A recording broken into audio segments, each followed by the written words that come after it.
Yeah. So the answer to that is a personal one, because it is economics we're talking about. So I have to let you understand that it's personal. You know, what works for this or may not work for this. But my general advice, and to all the young people I've worked with over the years, is that the first thing to look at is not what is in it for me. If you really want something from it, the first thing to look at is to love. What do you love to do? If it is welding, go for welding and then play music by the side. If it is barbing, go for barbing. If it is whatever you want to do, go for it. If it is business, go face it. But you can do theater by the side. I have only done theater all my adult life. I mean, as a young person, as a teenager, growing to my early 20s, I did all sorts of things. I was a science student in school, so I had a very rough beginning, because if you were in class with me in my secondary school, you didn't bother your head about who was going to come last in certain subjects, because I was there for you. You know, mathematics, physics, chemistry. You know, I had F9 in all of those things. I only passed English and any subject that is related to writing and reading without calculations. So that gave me a lot of setback at the beginning. And so it was, what is the next thing I wanted to survive? How can I get money? So I did all sorts of things. I'm a trained security guard. I was a cleaner in a hotel. I was a bartender. I was a receptionist. I did all sorts of odd jobs until I found what I was passionate about. The moment I found the art, or the art found me, I forgot about what I was going to eat. I didn't think about that. So it didn't just bother me. I just wanted to perform. If you ask me now how we were surviving, I don't know. I just know that I was perpetually hungry. So anytime there was food, I just ate like there's no tomorrow, and then just dived straight into learning, into practicing every day from morning till night. Myself and my friends, that's all we did, you know. We weren't bothered about that yet. And it took us a couple of years before people started thinking that what we're doing is good enough to be paid for. So,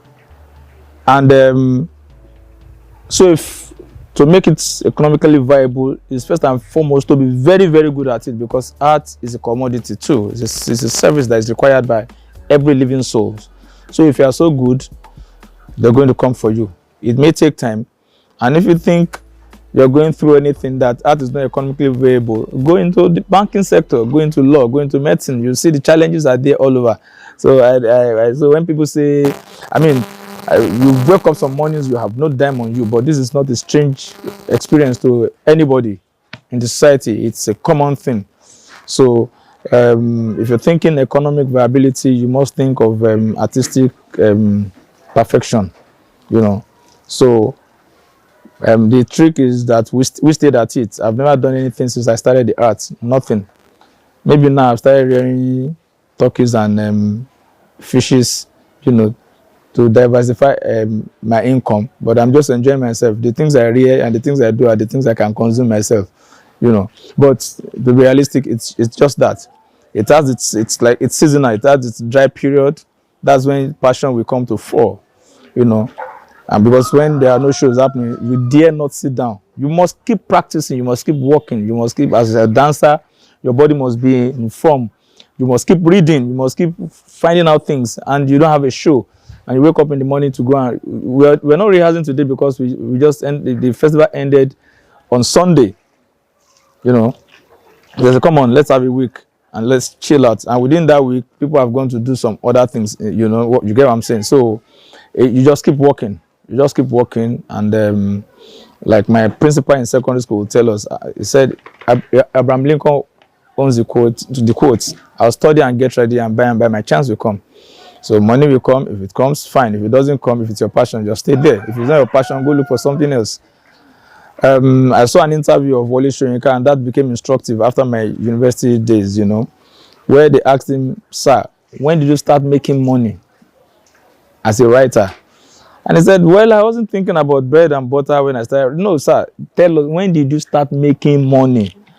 He thought about it and said, you know, when people thought my writing was good enough to be paid for, and I held on to that. That for any artist, just make sure that your art form is good enough to be paid for, and you have to work for it. If money comes, you are lucky. If it doesn't come, you are happy.